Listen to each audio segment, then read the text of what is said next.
Salam alaikum. Dans cette vidéo, on va voir le deuxième type de matériaux métalliques, ou bien la deuxième catégorie de ces matériaux, qui sont les alliages non ferreux. Un matériau métallique est dit non ferreux quand le fer ne constitue pas un élément important dans sa composition. À titre d'exemple, comme l'argent, l'or, le plomb, le cuivre, ainsi de suite. L'essentiel, l'élément principal, ce n'est pas le fer.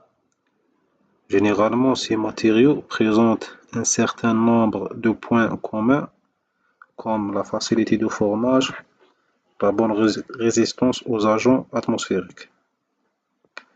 Ils sont largement utilisés en raison de son meilleur rapport résistance-poids, permettant d'avoir des pièces plus légères et plus résistantes.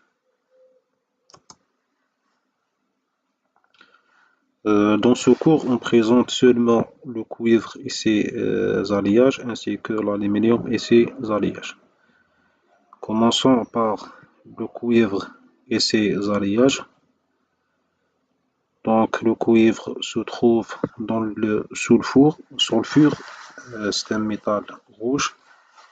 Il y a une température de fusion modérée, environ 1084 degrés Celsius, ce qui le rend intéressant pour faire des pièces moulées. Par ailleurs, il y a une structure cristalline cubique à face centrée. Elle est très malléable, ce qui facilite sa mise en forme. La figure ci-dessous montre la sulfate de cuivre qui devient bleue au contact avec l'eau. Le cuivre est un excellent conducteur électrique et de la chaleur. Il est utilisé en électricité pour la fabrication des fils et des connecteurs, ainsi que dans les échangeurs de chaleur. Il a une bonne résistance à la corrosion, donc il est très utilisé en plomberie. Le processus d'élaboration du cuivre se fait en deux étapes, ou bien en deux phases. La première phase, c'est l'élimination de fer à partir de sulfure. La deuxième phase, c'est l'extraction de cuivre de sulfate. On distingue essentiellement des groupes d'alliage de cuivre. Premièrement, nous avons le cuivre pur qui contient de moins de 99% de cuivre. Les cuivres, bien les alliages faiblement alliés contiennent moins de 5% des éléments d'addition. Les laitons, ce sont des alliages de cuivre plus zinc. Les bronzes, ce sont des alliages de cuivre plus l'étain. Les cupro-aluminium, cuivre plus aluminium. Les cupro-nickel, cuivre plus nickel. Les maillechort, c'est le cuivre plus nickel plus le zinc. Les cupro-silicium sont des alliages de cuivre plus silicium. Les cupro-plomb, cuivre plus plomb. Et finalement, les billons, ce sont des alliages de cuivre plus argent. Pour la désignation des alliages de cuivre, on utilise deux désignations. La désignation, une désignation symbolique et une désignation numérique. Pour la désignation symbolique, elle est décrite par le symbole chimique de cuivre, suivi de la liste des éléments d'addition et leur pourcentage. Par exemple, ici, nous avons la désignation CuZn39Pb2. Donc, c'est un alliage de cuivre plus zinc plus plomb. C'est le laiton au plomb avec 39% de zinc et 2% de plomb. Pour la désignation numérique, La désignation se fait comme suite. Donc on commence la désignation par la lettre C, suivie d'une lettre et 3 chiffres, plus une lettre. Donc la lettre C correspond au cuivre. La deuxième lettre représente le procédé de fabrication de cet alliage. Par exemple, ici W correspond à une pièce 3i. Les 3 chiffres qui suivent, ce sont des chiffres d'identification sans signification particulière. La dernière lettre présente les éléments de l'alliage. Par exemple, ici, la lettre N correspond aux alliages ou bien un alliage de cuivre plus 5 plus plomb. Maintenant, pour l'aluminium et ses alliages.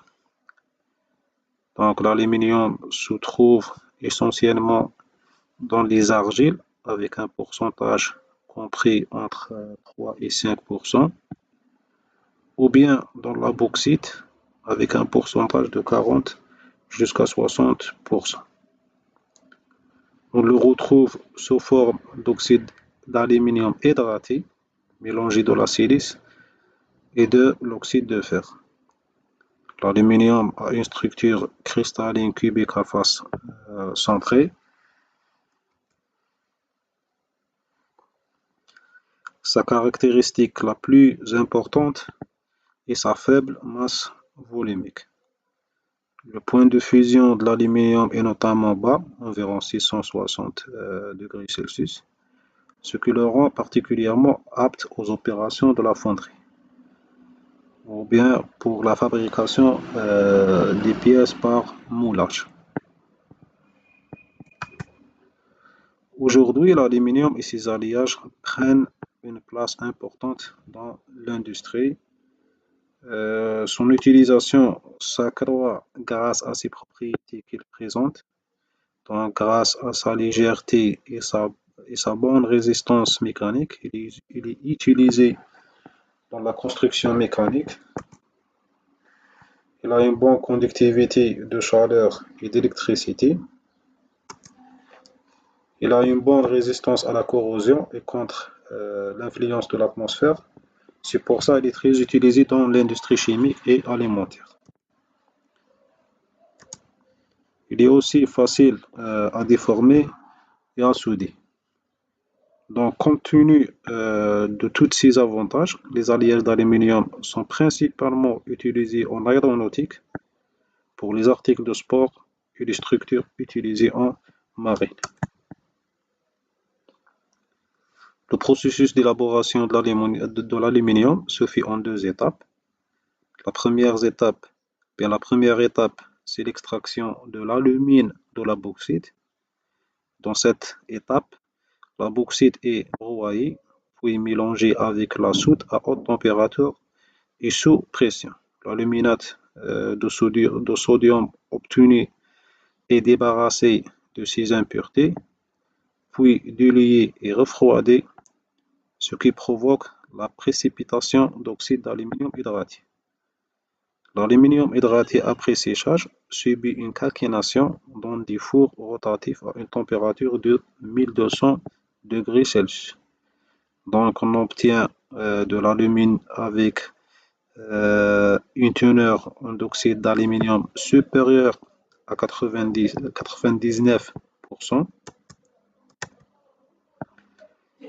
La deuxième étape, c'est l'extraction de l'aluminium de l'alumine. Pour cette étape, l'aluminium est obtenu par l'électrolyse de l'alumine fondue à environ de 950 degrés Celsius. L'anode en charbon attire les ions négatifs de l'oxygène qui sont par la suite dégagés sous forme de CO2. La cathode attire les ions positifs de l'aluminium. Donc le phénomène global peut se traduire par l'équation suivante de de molécules d'oxyde d'aluminium plus 3 atomes de carbone nous donne 4 atomes d'aluminium plus 3 molécules de CO2. Pour l'élaboration de l'aluminium pur, il est nécessaire de procéder à une deuxième opération d'électrolyse.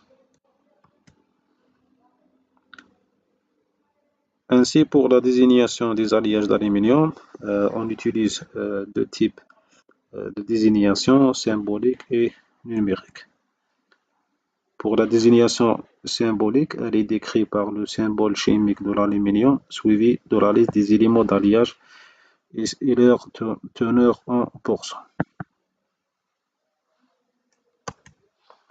Pour la désignation numérique, elle se fait en 4 chiffres pour les alliages Crowai et en 5 chiffres pour les alliages de Fondry. Commençons par la désignation des alliages Crowai en 4 chiffres. Le premier chiffre indique l'élément d'addition principal de l'alliage, par exemple le chiffre 1, ou bien on dit la série 1000. Ce sont des alliages comportant au minimum 99% d'aluminium.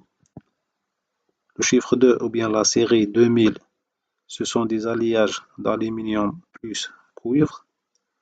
La série 3000, ce sont des alliages d'aluminium plus manganèse, etc.